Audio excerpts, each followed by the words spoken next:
വർഷങ്ങളായി നിലനിൽക്കുന്ന ഓർത്തഡോക്സ് യാക്കോബായ സഭാ തർക്കത്തിൽ ഓർത്തഡോക്സ് സഭാ നേതൃത്വം സമവായത്തിനും സമാധാന ശ്രമങ്ങൾക്കും തയ്യാറാണ് എന്ന് ആവർത്തിക്കുകയാണ്. കഴിഞ്ഞ ദിവസം വരെ യാക്കോബായ സഭയുടെ കീഴിലുള്ള ദേവാലയങ്ങൾ പോലീസിനെ ഉപയോഗിച്ച് കൈക്കലാക്കിയിരുന്ന ഓർത്തഡോക്സ് സഭാ നേതൃത്വത്തിന്റെ പെട്ടെന്നുള്ള മനംമാറ്റത്തിന്റെ കാരണം എന്താണ് എന്ന ചോദ്യം ഉയരുകയാണ്. പട്ടാളത്തെ ഉപയോഗിച്ച് പള്ളികൾ പിടിക്കണമെന്ന് പ്രസംഗിച്ച നേതൃത്വമാണ് ഇപ്പോൾ സമാധാനത്തിന്റെയും സമവായത്തിന്റെയും പാത തേടണമെന്ന് പറയുന്നത്. ഓർത്തഡോക്സ് സഭാ നേതൃത്വത്തിന്റെ മനംമാറ്റത്തിന് പിന്നിൽ എന്താ?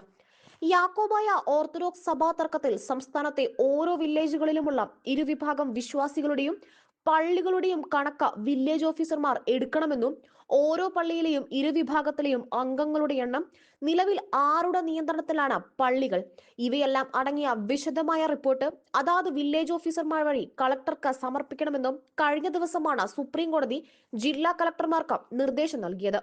ഇപ്പോൾ കൈവശമുള്ളതും യാക്കോബായ സഭയിൽ നിന്നും പിടിച്ചെടുത്തതുമായ പള്ളികളും സുപ്രീം കോടതിയുടെ ഹിതപരിശോധനയിലൂടെ നഷ്ടപ്പെടുമെന്ന ഭയം ഓർത്തഡോക്സ് സഭയ്ക്കുണ്ട്. അതുകൊണ്ടാണ് സമവായം, സമാധാനം എന്ന് പറഞ്ഞുകൊണ്ട് ഓർത്തഡോക്സ് നേതൃത്വം മുന്നോട്ട് വരുന്നത് എന്നതാണ് പൊതുവിലയിരുത്തൽ.